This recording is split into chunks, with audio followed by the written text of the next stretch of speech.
Okay, maing mudto no sab kanatutanan Luzon, Visayas, Mindanao, maing mudto Philippines, maing mudto world, maing mudto universe. Ano na usab kini atong tulumanon, CONA Catechesis on Air. Og ako lang gihapon kini inyong ubos nga alagad, Reverendo Padre Edwin Academia Acab. Adlaw na usab karon nga Biyernes, pizza 11 na kini sa bulan sa Agosto tuig 2023 o padayon kita sa atong pagpangalagad ni ining kabudtuhon. Apino ato pud nga timbayaon og amay ngudto ang atong talahurong obispo no Bishop Polito B. Cortez, ang atong station manager si Father Ram, ang ato apod nga mga kaparian Lukop, Kabisayan ug Mindanao nga maabot sa ato ang pagsibya. Of course, ang ato ang mga kaparian sa Siquijor no si Monsignor Larry Katubig, Monsignor kaysa pa man, ang ato ang Monsignor Juan, Monsignor Ramon Duran, ang ato ang mga higala din na nga mga kaparian din ha sa isla sa Siquijor. Ug ang tanan nga mga Siquijodnon sila na gayon din sa may Katulayan, no? Ang home barangay sa ato ang kini manager diri sa DYWC. Nahala no, maing mudto na kanatong tanan ug nang hinaot kita nga ana kamong tanan sa Kapiskay Pangluwas. Abi no higala no usa sa mga dako kay problema karon nga nasugatan nato gawa sa pandemic mao na sab kining problema sa sakit sa lawas sa baboy no kining gitawag nato og African swine fever. Namuna nga mangayo gid kita sa Ginoo nga higala no nga unta makontrolan na kini no aduna nay bakuna pareho ba sa pandemic mahigala ba nga naay bakuna aron atong mabakunahan puning atong mga baboy no kay unsaon naman anig walay bakuna din dili na ta kauna nig baboy mahigala mura na ta ini og kini vegetarian na gyud lamang ta ini kung ingon ni ana nga mga panghitabo nga wala na gyud tay baboy nga babuhi tungod sa African swine fever. Nya ikaduha pod mga higala iampo pod nato ang ato ang enrollment na no alang sa mga kabataan alang sa atong mga kabataan usab nga mga eskwela karong school year 2023-2024. Ayan, no? So, mga ato ni nga ato nga iampo bang higala, no? Nga unta, no? Magmalampuso ng enrollment o nga opening of classes karong mga panahon na. No, iampo po nato di ay mga higala ang ato ang mga kaigsuunan nga mga maestra, no? Mga maestra. Nala, no? Padayon ta, mga higala. Kumusta naman mo din sa Bayawan, din dapit sa may Santa Catalina, din sa may Shatan, din sa may Sambuangita, din sa may Dawin, paingon sa Bakong, paingon sa Valencia, paingon diri sa may Dumaguete, Sibulan, San Jose, Amlan, Tanhay, Bais, akong hometown, mga higala, no? Manhuyod, Bais, Bindoy, ang ako ang assignment no sa Ayungon ug nga manusab dito sa may Tambo, dito sa may Tayasan, sa Himalalo, dayong La Libertad, dayong kining Gihulngan, dayong Paghuman, unsa may sulod Gihulngan, Valle Hermoso, dayong Kanlaon. Ayan, no? Kumusta naman mo mga higala, no? Ay, mabinay. Mabinay. Wala na to masulti ug ang Pamplona. Kumusta, no? Sulod-lod magud mga higala, no? Manang usahay, murag dili na nato mahinumduman. Ano, nahala, no? Maayong mudto na kadatong tanan, no? In behalf sa ato ang station manager si Father Ram, man usab in behalf sa atong talahurong obispo, maayong mudto kaninyong tanan. Okay, no? Bino ari kita mahigala sa ato ang CBCP News, balitang simbahan ni ining kamudtuhon. Duha ka mga speakers sa umalabot nga retreat sa mga kaparian gipaila-ila na, no? Sila mao si Sister Bridge Makina ug si Father De Romano, no? Humahimuon ang national retreat sa mga kaparian karong November 7 up to 9 dito sa syudad sa Subo. Balita manghigala gikan sa Vatican, Pope Francis nangahuhagan sa katawhan nga abi-abihon gyud ang mga migrante, no? Dili sila sa ato pa na kana bitaw ila bitaw nga indiferente sa mga imigrante. Nanawagan karon ang atong talahurong Santo Papa nga ato gyud nga abi-abihon ang mga migrantes, no, mga migrants. Labi na ang atong Ginoong Jesucristo kanhi usa-usab ka migrant. Okay. Beno, ari kita maghigala sa ato ang kining Saint of the Day. Naboy no ang atong Saint of the Day karong adlaw, bisag way nangutana. Ilado kay ni siya, no? Naanay siya kanta nga Santa Clara, pinong-pino. Ayan, no? Siya mausi, kinsa ganito, Santa Clara, no? Pizza 13, no? Siya mao karon ang atuang santo, no? Pizza, dili 13, Pizza 11 pataan, no? Una-una man sa tayo noon, mga higala, no? Saint Clare, no? Natawo kini si Saint Clare ni adtong 1194, year 1194, ug namatay na atong 1253. Nya taga-Assisi kani siya, no? Moved by the dynamic preaching of Saint Francis, she joined the group despite the refusal of her family. Later on, formed the Poor Clares, served the sick, waited at table, washed the feet of the begging nuns, established many houses taking care of the sick and the dying while having a prayerful life. Died of serious illness, no? Sa namatay kini si Santa Clara mahigala sa usa ka matud pa makamatay nga sakit. Okay, now so pangayoon nato ang pangama sa ato ang patrona karong adlaw, Señora Santa Clara, naunta, no, mamahimo nga usa ka maayo kayo nga sanglitana ng iyang kinabuhi alang usab kanato. Okay, ala, no? Bino, ari kita manghigala sa ato ang katikisem na tayo manghigala. Unang pangutana. Doon na tayo mga pangutana din manghigala, ha? Okay, ato sa nang ibutang na papel kay medyo napalit siya. Ari kita sa unang pangutana. Padre, unsa man gyud ang function sa Tribunal of the Catholic Church? Tribunal, by name, it is the official court of the church established by the bishops to assist them in carrying their responsibilities as the shepherd of the local Christian community which has been entrusted to them. Nanalakip ka na siya sa 1983 Code of Canon Law number 369 and 1419. Sa ato pa kato aduna po tay korte sa simbahan mo nagitawag natong tribunal, Catholic Church Tribunal of the Catholic Church. Aduna po tay ngoni ana, no? That is according to Canon 369 and 1419.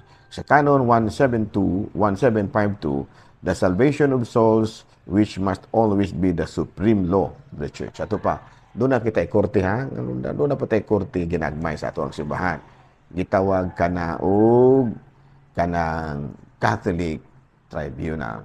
Unya, ang nag-establish ni ana mao ang mga obispo aron matabangan sila sa ilahang pagdumala sa Christian community nga gihatag kanila ni Kristo. Okay. Nya sa Isaiah, base ni ana aduna kitay mga mabasa usab nga mga teksto sa Biblia. Sa Isaiah chapter 28 verse 17, himuon kong pisi ang hustisya ug ang pagkamatarong ingon nga tuntun ug mosilhig ang unos sa yalo. Ayan, no? Sa Jeremias kapitulo 11 versikulo 20, unya nagampo labing gamhanang Ginoo maghuhukom ug mga matarong nagsusika sa kasing-kasing ug hunahuna sa mga tao. Pakita ako inig panimalos mo kanila kay gitugyan ko man muman naman kanamo ang akong ulo. Ayan, no? So, So, unya, ang nagdumala sa kining Catholic Tribunal, no, mao si Monsignor Gamaliel Tolabing. Unya, mo imbestigar siya sa the validity of marriage, no, the tribunal way both the administrative and judicial procedures outlined by the Code of Canon Law. Ayan, no, sa ato pa ang nagdumala din sa ato kibali ang ato ang gaman gidinha mao gyud ang gitawag natong judicial vicar nga mao si Monsignor Gamaliel Tolabing. Okay. What are the different sins against marriage? Unsa man ang mga sala batok sa kaminyoon? Number one is abandonment.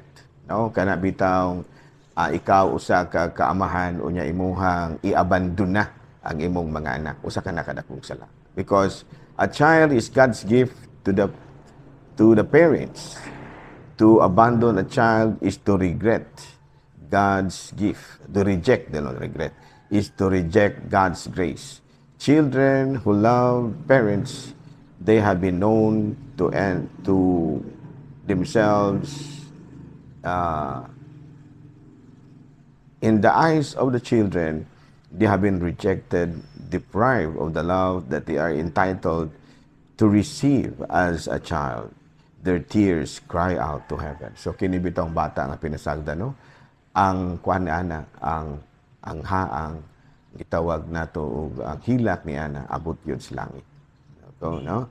So sa 1 Timothy chapter 5 verse 8, ang dili magatiman sa iyang paryente labi na sa mga sakop sa iyang panimalay, nagsalikway sa iyang pagtuo ug mas dautan pa siya kaysa dili magtuto. So dautan gidi ay ang usa ka ginikanan amahan niyahan nga iyang abandona ang iyahang pamilya. No? Sa Canon 1153, a spouse who occasions grave danger of soul or body to the other or the children or otherwise makes the common life unduly difficult, provides the other spouse with reason to live either by a decree of the local ordinary or if there is danger of death, even on his or her recalled authority. Ayan, no? So, muna siya yung mga sala, no? Kanang bitang imong iabandona ang imuhang anak. What are the two types of abandonment? No? Sa man ang duha ka klase sa pag-abandona sa mga pamilya. Number one is physical. No? Parents not present. Ikaduha is emotional. Parents withholds affection or nurturing. No? Sa ato pa, duha di ay kaklase sa pag-abandona. Physical, kana yung biyaan nimo imong anak mo na siya. Ikaduha doon ay emotional. Kana bitaw, wala na bitaw kay pagtanggad or kana withholds affection. Kana bang dili na bitaw ka makapakita sa imong dakong pagpalangga sa imong mga anak. That is one way of emotional abandonment. What are the effects of physical abandonment? Neglect. Ang ana is malnutrition, starvation, and abuse. And emotional, damage the child innate goodness and values.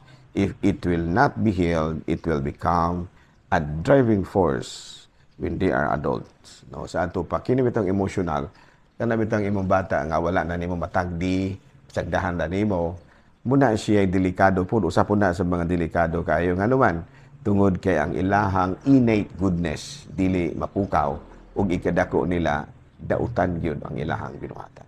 Una, kanang bata nga giabandonar, dautan gyud ang binuhatan unya ni ana ikadako niya. Okay. What is kanang ari kita sa laing pangutana. Lain niya topic. Okay.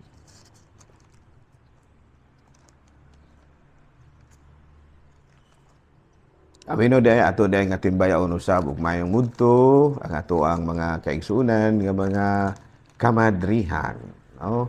Kamadrihan nato. Okay, another topic ta mahigala ari na punta sa kining gitawag natog murder.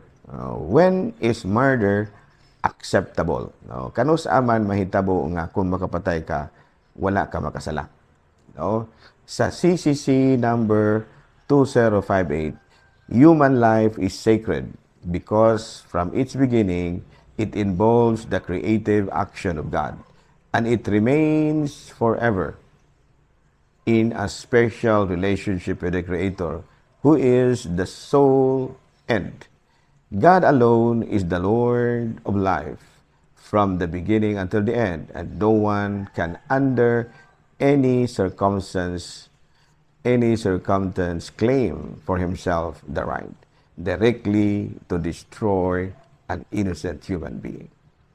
Sa CCC number 2264, exceptions. Unsa man ang mga exceptions diini? Self-defense. Mo gihapon sa atong balaod, no?